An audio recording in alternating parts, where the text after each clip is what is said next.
ওকে এক্ষুনি হাসপাতালে নিয়ে যাবে, তাড়াতাড়ি যাও। হোয়াট?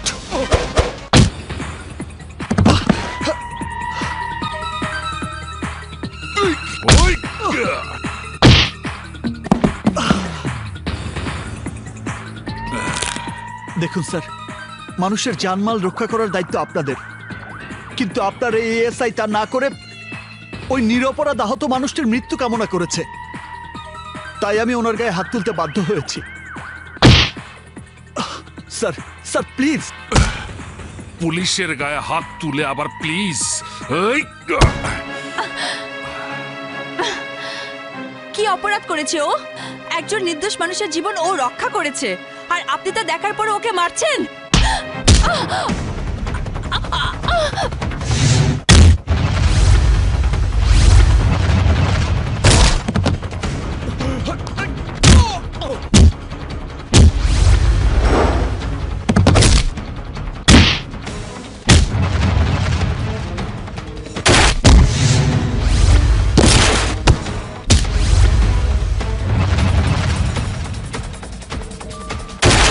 পুলিশের গায়ে হাত, আজ তোকে আমার হাত থেকে কেউ বাঁচাতে পারবে না।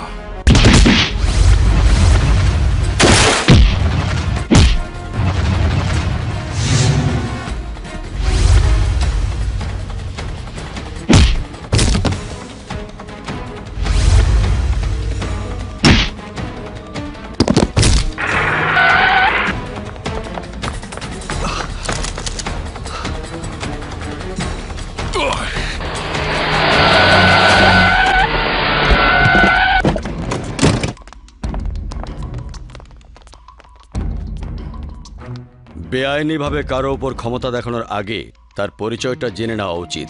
হোম মিনিস্ট্রি থেকে ফোন এসেছে, you are suspended now. Officer sir.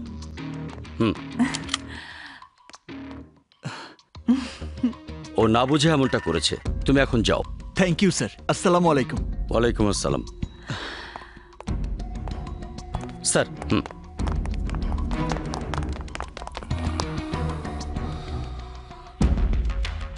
কেউ যার জন্য ডিসি সাহেব এখানে এসে হাজির হয়েছে আমাকে সাসপেন্ড করেছে? এই এদিকে এসো। ছেলেটাকে? স্যার, ও তো একটা এতিম। কিন্তু এর পেছনে কোনো রহস্য আছে। আসলে ওর পরিচয়টা কি? ব্যাকগ্রাউন্ড? আমার ব্যাংক অ্যাকাউন্টে ৭৫ লাখ টাকা ফিক্সড ডিপোজিট রাখা আছে, তাতে মাসে ৭৫,০০০ টাকা ফিক্সড ইনকাম। এতেই এত ভাব? আর আমি কে জানো? এই দেশের সবচেয়ে বড় কনস্ট্রাকশন কোম্পানির মালিক আসাদ খানের একমাত্র মেয়ে সাথী খান। আমাদের ২০০০ কোটি টাকার সম্পত্তি রয়েছে, যার একমাত্র উত্তরাধিকারী আমি। ২০০০ কোটি টাকা? হ্যাঁ, গতকাল পুলিশের সাথে মারামারি করার সময় আমি ফোনে বাবাকে ঘটনাটা জানিয়েছিলাম, তাই আমার বাবার ফোন পেয়ে ডিসি স্বয়ং এসে হাজির হয়েছিল। আরে আমি এসব কিছু নিয়ে ভাবছি না। আমি জানি আমার ভালোবাসাই তোমাকে কাজটি করতে বাধ্য করেছে। তুমি যখন তোমার বাবার একমাত্র মেয়ে, তখন আমার ৭৫ লাখের সাথে ২০০০ কোটি যোগ হলে আমার ভাগ্যটা, না মানে তোমার ভাগ্যটা একেবারে ফাটাফাটি হয়ে যাবে। রিয়েলি তুমি অসম, কিন্তু তার আগে তোমার ফ্যামিলিকে আমার বাবার কাছে অসম হতে হবে। ফ্যামিলি? এই মরেছি রে। কিন্তু আমার ফ্যামিলি দিয়ে তোমার বাবা কি করবে? আমার বাবা যে কোনো কাজ করতে গেলে তার পূর্বের ইতিহাস খোঁজে। আমি যে এতিম তা জানতে পারলে সব ফিনিশ হয়ে যাবে। ব্যাকগ্রাউন্ড দেখে আমি তোমাকে আই লাভ ইউ বলবো সেই ইচ্ছা আমার ছিল না। বাই দ্য ওয়ে, আমার ফ্যামিলির নাম শুনলে শহরের এমপি মন্ত্রীরা ভয়ে কেঁপে ওঠে। তার মানে খানদানি জমিদার ফ্যামিলি ছেলে তুমি? How sweet. চাপাবাজি কাজে লেগেছে। ইয়েস, জমিদার ফ্যামিলির ছেলে আমি। তাহলে তোমার ফ্যামিলির গার্জিয়ানদেরকে আমাদের অ্যাফেয়ার্সের কথাটা জানাও, তারপর আমি আর বাবা গিয়ে তাদের সাথে দেখা করব। Okay? Okay. So sweet. Bye. By.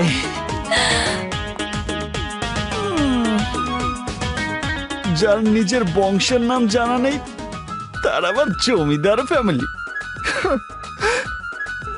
আমি এখন এই জমিদার ফ্যামিলি পাবো কোথায়? আমি দেব। তুই দিবি মানে? মনে হচ্ছে ব্যাপারটা তোর কাছে হাতের মোয়া। দিল্লি কা লাড্ডু। শোন, আমি একজনের কাছ থেকে খবর পাইছি বাবুনগরের সৈয়দ পরিবার গোপনে তোর মতো এতিম একজন ছেলেকে দত্তক হিসাবে নেওয়ার জন্য খুঁজতেছে।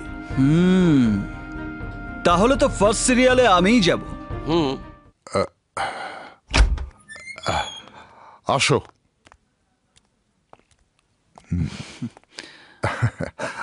এদিকে। উনি হলেন রাজীব চৌধুরী। আসসালামু আলাইকুম। ওয়ালাইকুম আসসালাম। তোমার নাম বলো। রাজা। বংশের নাম? জিরো। জিরো মানে? যার আগে পিছে কিছু নয়, তাই জিরু বংশের হিরো বইলাই আপনাদের কাছে এসেছে। সত্যি কথা বলতে একজন ভালোবাসার মানুষ ছাড়া এই পৃথিবীতে আমার আপন বলতে আর কেউ নেই। তোমাকে সৈয়দ পরিবারের সন্তান হিসাবে দত্তক নেওয়ার বিনিময়ে তুমি কি চাও? এতিমখানায় বড় হয়েছি। বুঝের বয়সে যাকে মায়ের মতো দেখেছি তাকেই মা বলে ডেকেছি। জ্ঞান হওয়ার পর থেকেই আমি অন্যের বিপদে জীবন দিয়ে ঝাঁপিয়ে পড়ি, কিন্তু আমার কিছু হলে আমাকে দাফন কাফন করার মতো এই পৃথিবীতে আমার আপন বলে কেউ নেই। আর তাই কেউ যদি আমাকে মা বাবা বোন সহ একটা পরিবার উপহার দিতে চায়, সেটা হবে আমার জীবনে পরম পাওয়া। তার বিনিময়ে আমার কিছুই চাওয়ার নেই। শোনো তাহলে, বাবুনগরের জমিদার সৈয়দ রায়হান বাবু তার স্ত্রীর মৃত সন্তান জন্ম নেওয়ার কষ্ট সহ্য করতে না পেরে তার প্রতি এলাকাবাসীর বিশ্বাস ধরে রাখার জন্যে মৃত সন্তান বেঁচে আছে বলে এলাকার সবাইকে তা বিশ্বাস করিয়েছে। তাই সেই সন্তানের ভূমিকায় তোমাকে অভিনয় করতে হবে।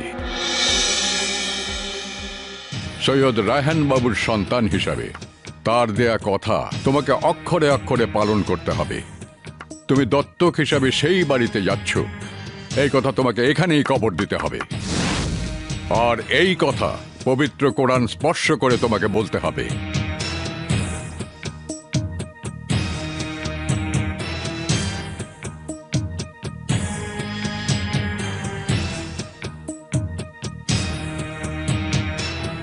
আমি এই পবিত্র কোরআনে হাত রেখে কসম খেয়ে বলছি, আজ থেকে আমি ওই সৈয়দ বাড়ির একমাত্র সন্তান।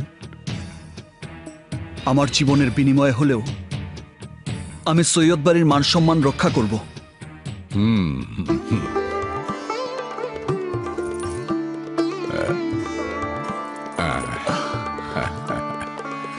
তাহলে আজ থেকে তোমার নাম শুধু রাজা নয়, রাজা বাবু।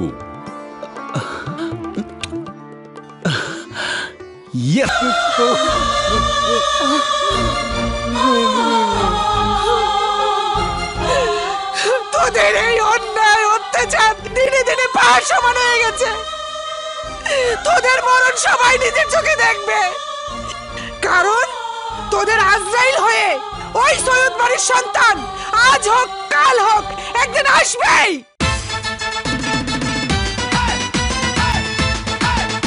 আসসালামু আলাইকুম। ওয়ালাইকুম আসসালাম। রাজা বাবু। জি নানা। ভাই যোগ করো। বলুন নানা ভাই। ও হচ্ছে আমাদের রাজা বাবু, আমার একমাত্র নাতি। আসসালামু আলাইকুম। ওয়ালাইকুম আসসালাম। এখন থেকে ও আমাদের সব ব্যবসা বাণিজ্য সয় সম্পত্তির দেখাশোনা করবে। রাজা বাবু, এখানে আমাদের হোটেল স্টাফদের বেতন 2.5 লক্ষ টাকা হয়েছে, সাথে আরো 50,000 টাকা বকশিস হিসাবে যোগ করে ওদের পে করে দাও। আসি। আসসালামু আলাইকুম।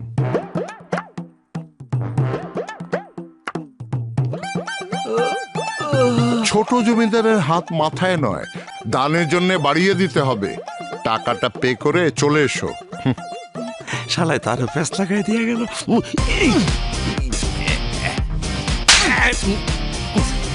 আমাকে জমিদার হওয়ার স্বপ্ন দেখিয়ে ফকির হওয়ার পথে নিয়ে এসেছিস। ওই যে কথায় আছে না, রাজকন্যা সহ রাজত্ব একসাথে পেতে হলে কিছু খরচ তো করতে হবে।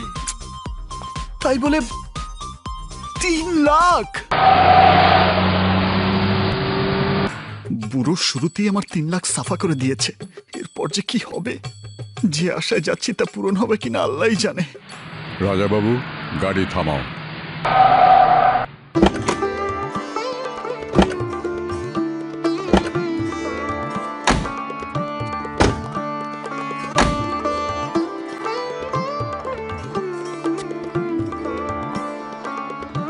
এই পুরো এলাকাটা হচ্ছে বাবুনগর, আর এটা হলো সৈয়দ বাড়িতে যাওয়ার একমাত্র পথ।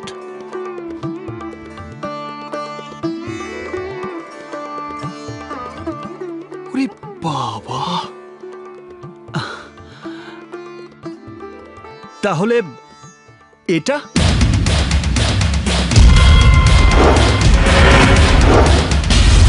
এই এলাকায় আমাদের চেয়ে ক্ষমতাবান আর কেউ নেই, তা সবাইকে জানিয়ে দেওয়ার জন্য আগামী 1 বৈশাখে নেতৃত্বের লড়াইয়ের দিনে প্রতিটি অলি গলি আর পাড়া মহল্লায় একমাত্র ক্ষমতাবান ব্যক্তি হিসেবে তোমার ছবি দিয়ে বিলবোর্ড লাগানো থাকবে, ড্যাড। ইয়েস।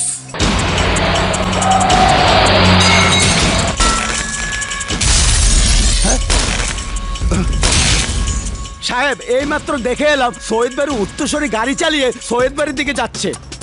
সৈয়দ বাড়ির সন্তান আসা মাত্রই আমাদের বাড়িতে আগুন। এই, মনে হচ্ছে তোর গায়েও লেগেছে। ড্যাড, সামনে 1 বৈশাখ,